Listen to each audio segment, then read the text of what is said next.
Okay, I'd like to call to order the Board of Public Safety meeting for Tuesday, January 17th, and the time is 2023, and the time is 6:03 p.m. And our first agenda item is the certification of executive session. So I certify that we held an executive session today, January 17th, 2023. And at that meeting, the board received information regarding litigation and also to receive information regarding current employees, and no final decisions were made. And we'll move to our next agenda item, which is the approval of minutes. Can I get a motion to approve the minutes from the December 20th, 2022 meeting? So moved. Seconded. Great. I have a motion and a second. All in favor? Aye. And I say aye also. Okay. The motion carries. And our next item is the verbal certification of payroll from 12/30/2022. I certify the police department's is accurate. I certify fire department's accurate. Great, thank you. And we'll move next to police department business, and we'll start with the report on monthly statistics and training. Up on the screen, you can see our monthly statistics for December. We are down. We're down in adult arrests compared to 2021. Again, the majority of our nuisance calls for the month of December involved disturbance calls and a great deal of noise calls. If you'll go to the next slide there. In our NIBRS reporting categories, November and December of 2022, you can see that as is typical for the winter months, we stayed high in traffic accidents, but many of our other crime areas, property crimes, crimes against persons, reduced down, which is common for our November and December time frames. Continuing on, aggravated assaults were reduced, as well as simple assaults. We did see an uptick in reported sex offenses. Much of that increase is due to our detectives working with the state police on the Crimes Against Children team, and multiple reports coming in from around the region, not just the city. If we go to the next, we saw thefts and vandalisms reduce. Again, cold weather, that's very common. Just in general, those crimes that occur on foot and in areas that require foot traffic tend to see a reduction during these winter months. But even November to December, we saw a reduction in those events. There you can see our crimes against society. Narcotics arrests or narcotics offenses were up a little bit. And we had a slight increase in weapons offenses from November to December. Is that just unlawfully carrying a weapon, or? That it could be anything from a use of a weapon to reported intimidation with a weapon, anything that would involve a weapons call. So not just firearms? Not just firearms, Okay. Correct. You go to the next slide. There's our adult arrest numbers, 2021 to 2022 compared. Again, in December we were down. We are down significantly in juvenile referrals from December of 21 to December of 22.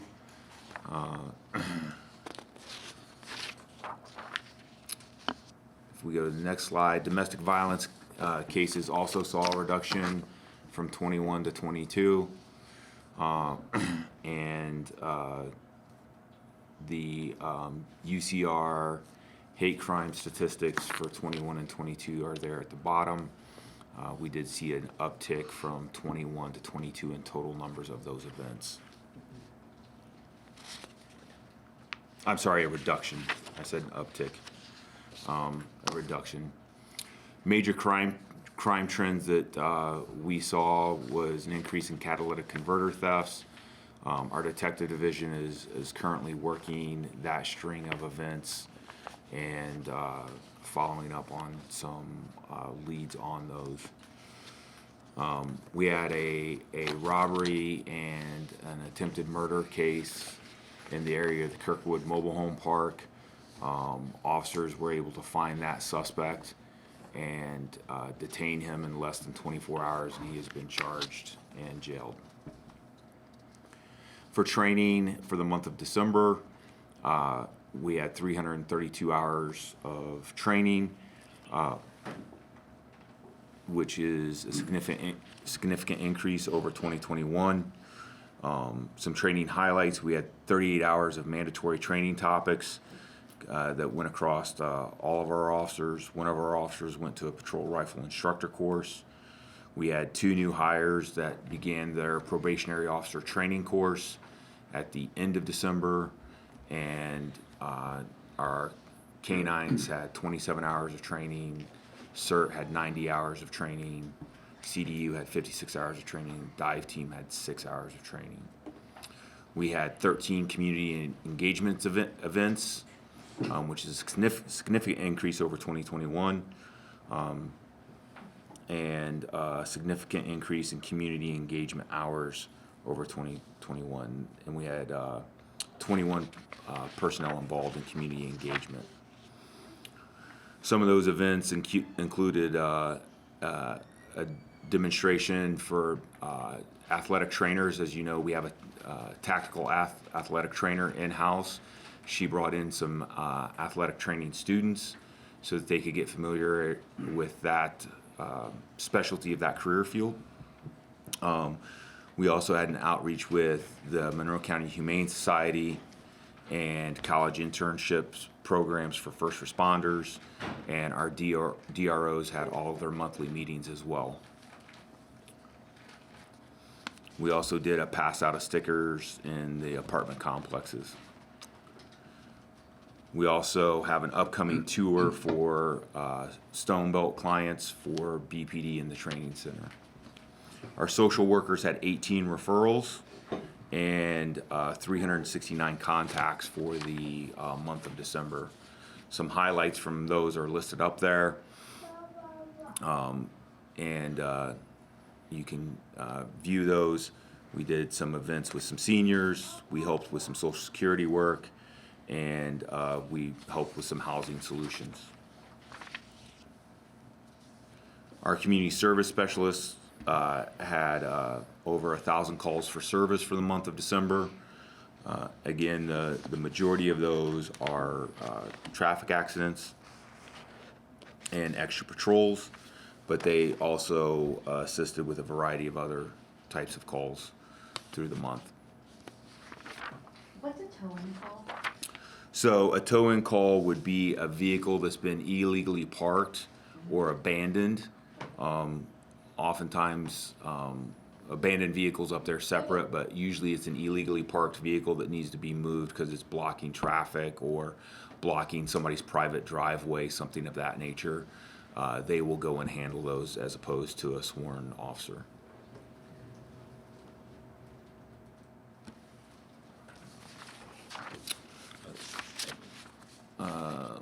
I don't think we had any letters of appreciation for the month of December. So general business, I just want to put on your radar that February 9th is the State of Public Safety Address that the Mayor's Office, the Police Department, the Fire Department, and Community and Family Resources holds. I think it's scheduled for 12:30 in the afternoon, and I'm not sure the location has been finalized yet, but it is on February 9th.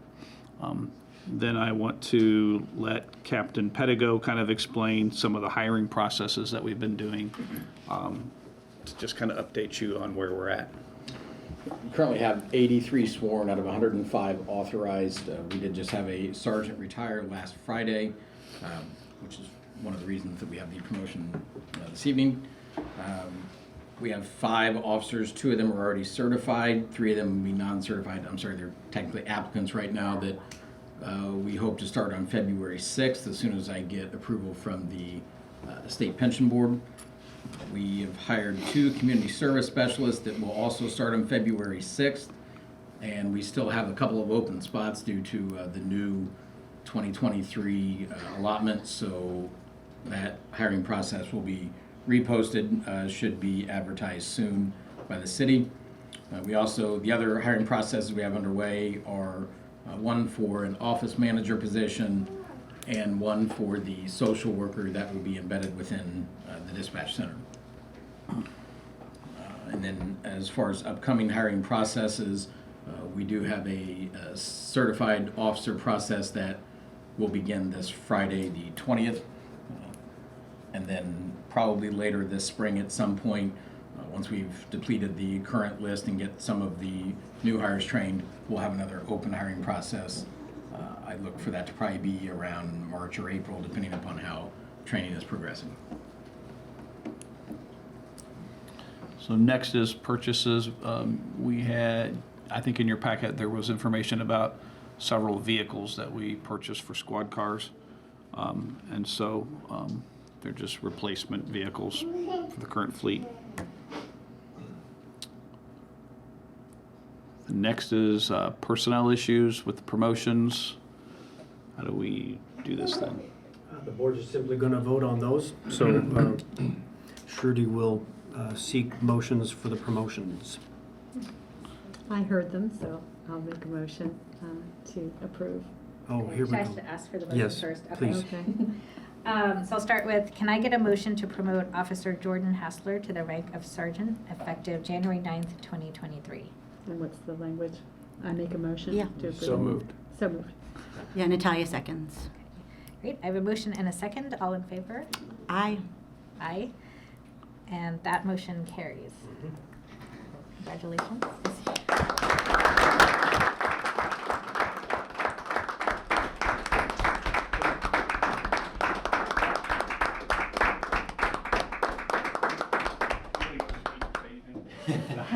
Appreciate it. Thank you. Appreciate it. Congratulations. Thank you. Congratulations. Appreciate it. Thank you. Those are great write-ups, so thank you. Thank you for all you do. Good job. Thank you for all you do.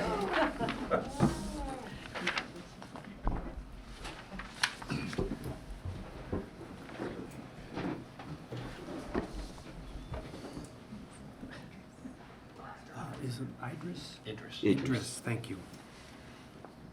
Can I get a motion to promote Officer Idris Harris to the rank of Senior Police Officer effective January 9th, 2023? So moved. Natalia seconds. All in favor? Aye. Aye. That motion carries. Very good.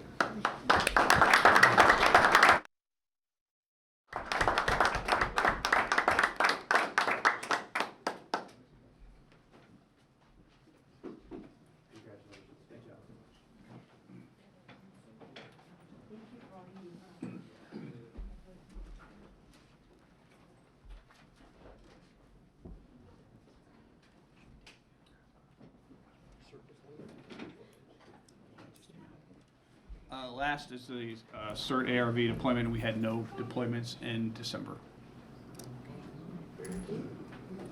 I'll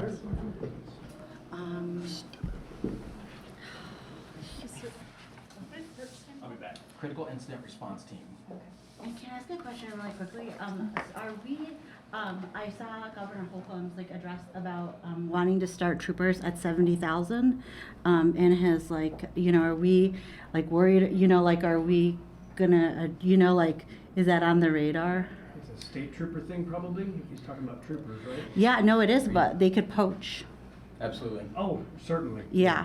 Yeah, our starting salary for probationary officers in 2023 is about $58,000. Okay. So an increase of if their base salary does 70. indeed increase to 70, Yeah.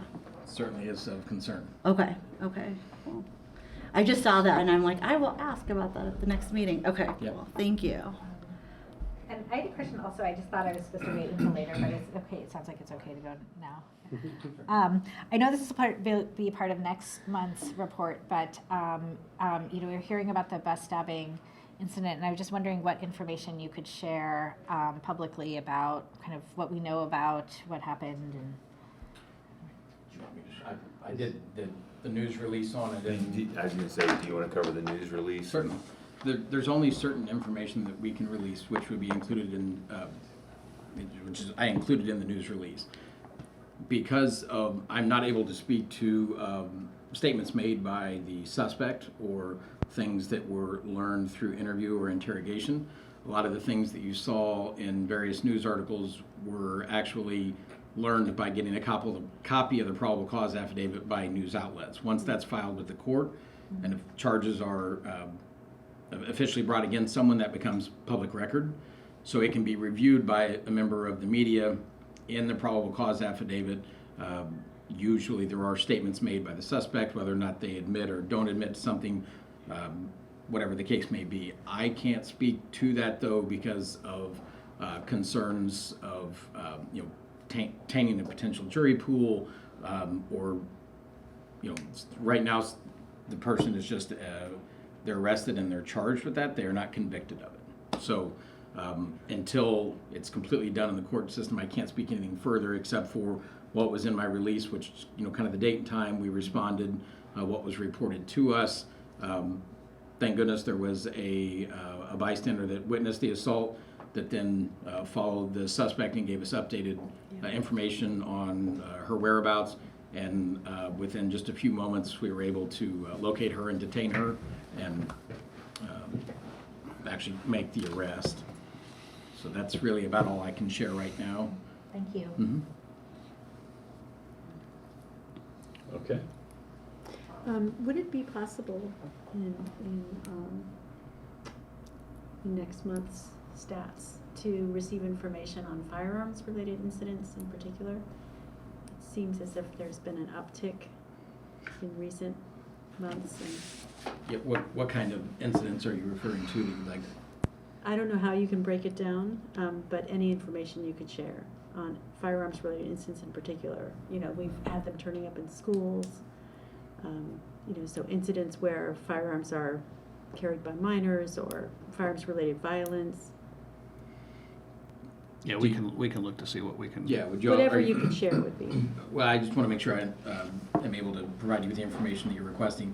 Are you also talking about when someone is found to be in possession of a firearm that they're not legally Unlawfully. allowed to? Mhm. Okay. Yeah, I'll try and pull as much information as I can Thank you. for you and provide that in the report.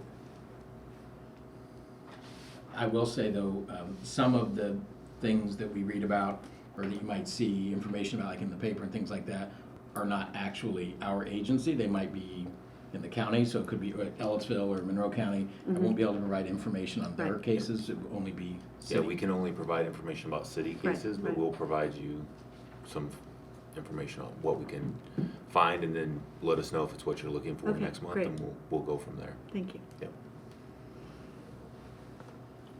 Okay, Fire department business? sure.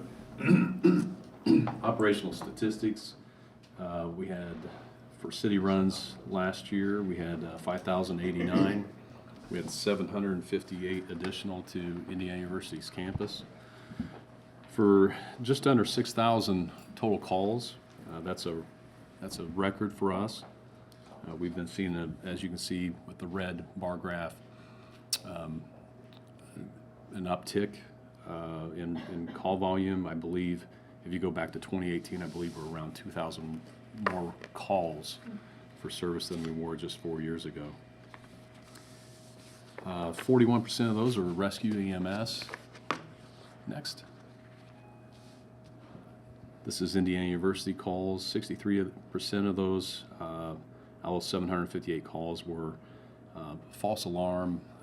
And again, I hesitate to call it a false alarm because, well, smoke detector is doing what it's supposed to do in a lot of instances.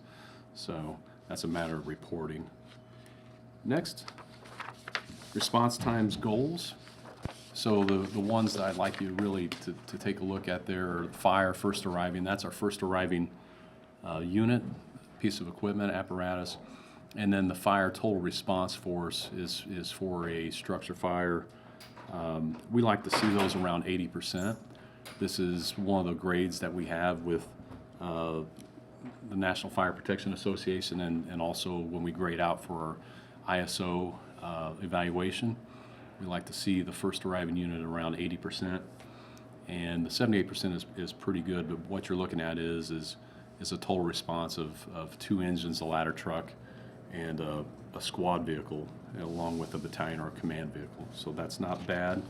For that. Next. And prevention and public engagement statistics. As you can see in versus 2021, 2022, we were significantly higher. A lot of different reasons. COVID had a big impact in that, you know, as far as especially reaching children. 2,168 children reached, educated, and nearly 3,300 adults reached. We had 8,339 Facebook likes compared to 7,500. I guess that's good. So, anyway. And then next, please. Training hours. Our folks are doing a real good job training. As you might imagine, December is you know, going to fall off with the holidays and things like that. But our ISO compliance is fantastic. Almost 14,000 hours of training, along with over 15,000 of other, which could be hands-on training, things like that, where our crews get out, use our fire tower and things like that. Next, Lair's appreciation and commendation. This is from the 4th Street Festival. As you know, in the past, if you have been to that festival, our headquarters fire station, our old headquarters fire station that we're going to renovate, have reconstruction on, is right next to that. But we got a letter of appreciation, and I'm sorry, it's very difficult to see, but we did get a letter of appreciation from the 4th Street Festival on Labor Day weekend. All right, and general business. A couple things, just much like the police department, we are going to start a hiring process this spring. We are also participating in an IU athletics event for recruitment in February for the fire department. We put in back in November for a mobile integrated healthcare grant for a community paramedicine program with the state. We'll find out at some point this month if we receive that grant. It's a significant grant which would be with capital and also staffing for that program. We are going to have a hiring process for 2 additional mobile integrated healthcare workers, and also an additional deputy fire marshal. For personnel, we are currently down 9 firefighters. We anticipate being down through attrition and other means 17 by the summer. So a significant hiring process is going to have to occur, which we will perform this spring. So just like the police department, we're having issues with retaining firefighters at this point. Purchases and expenditures, procurements. There's going to be several during the course of this year. As you know, we're going to buy purchase another fire engine. That fire engine expenditure is around $800,018, or it's almost $820,000 is what it is. So we're going to be looking at that. What you'll see probably in this next month is personal protective equipment, so our fire gear that we purchase for firefighters, and then air masks. The air masks are fairly expensive as well, so that'll be around $50,000 that you'll see. You'll also see around $47,000 a vehicle for our new deputy fire marshal. We do expect to buy more electric vehicles for the mobile integrated healthcare workers. The one that we have is working out really well. So we do expect to purchase more electric vehicles as well for that. And that's all I have. Thank you. So we move now to old business. I don't know if there is. I don't think there is. Great. And next we move to new business, and we have signing conflict of interest forms. And we could actually do that at the end, if you want to move ahead to public comment. Okay. Great. So We now. sign one every year. Yes. Okay. Yep, I just we're wanted to required to. clarify. Okay. Okay, great. So now we move to petitions and communications, which includes public comments, that's right. limited to 3 minutes per person. This is your time to I shine. guess so. Where do I go? You can Just stand right there. Okay. I don't know if anybody else is talking, so we can talk hopefully a little faster. I can squeeze it into 3 minutes. I am Michelle Dahl, co-chair of the National Asian Pacific American Women's Forum Indiana chapter. I am a lifelong Franklin resident. I'm a Korean adoptee of a white family living amongst the current 92.4% white demographic. I have been told my whole life, and one would believe this to be an antiquated statement, that I am as white as they are. Last Wednesday, January 11th, an 18-year-old woman of Asian descent was stabbed in the head repeatedly by a fellow passenger aboard a Bloomington city bus. Authorities determined that this horrific act was racially motivated. The assailant told law enforcement that she wanted one less person, quote, one less person to blow up our country, end quote, and therefore attacked the teenager for being, quote, Chinese, end quote. She's now charged with attempted murder. By her words, the assailant did not for a second think that maybe her target was as white as she was. She would not have thought of me nor anyone in our organization or AAPI communities as white. Across the United States, incidents of harassment, discrimination, vandalism, and violence targeting AAPIs have soared since the start of the COVID-19 pandemic.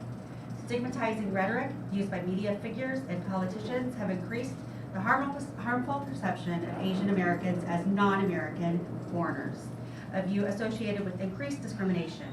AAPI women facing the overlapping injustices of racism and misogyny have been particularly vulnerable in these circumstances.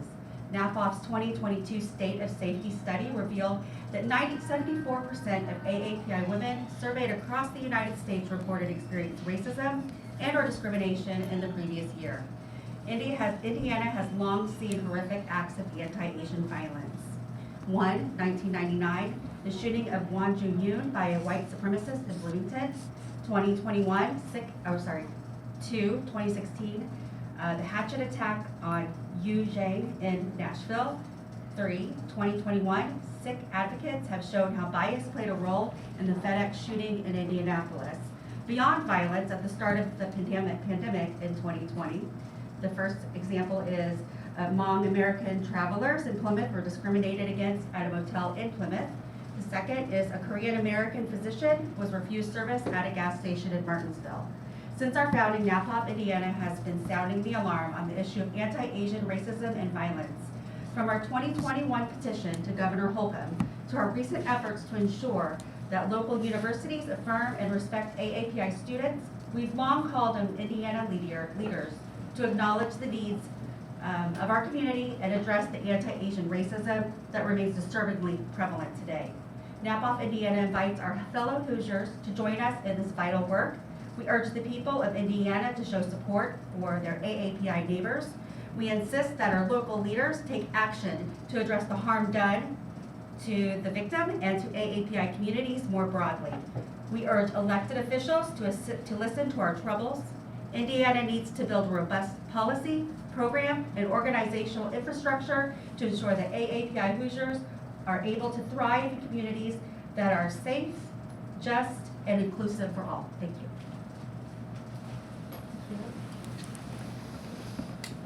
And then, I guess, do I ask if there's more public comment and then? I don't Okay. think there is any more. Okay.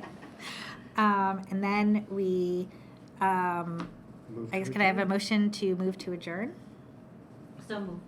Very good. We're adjourned. Oh, Thank okay, you all. Great, thank you.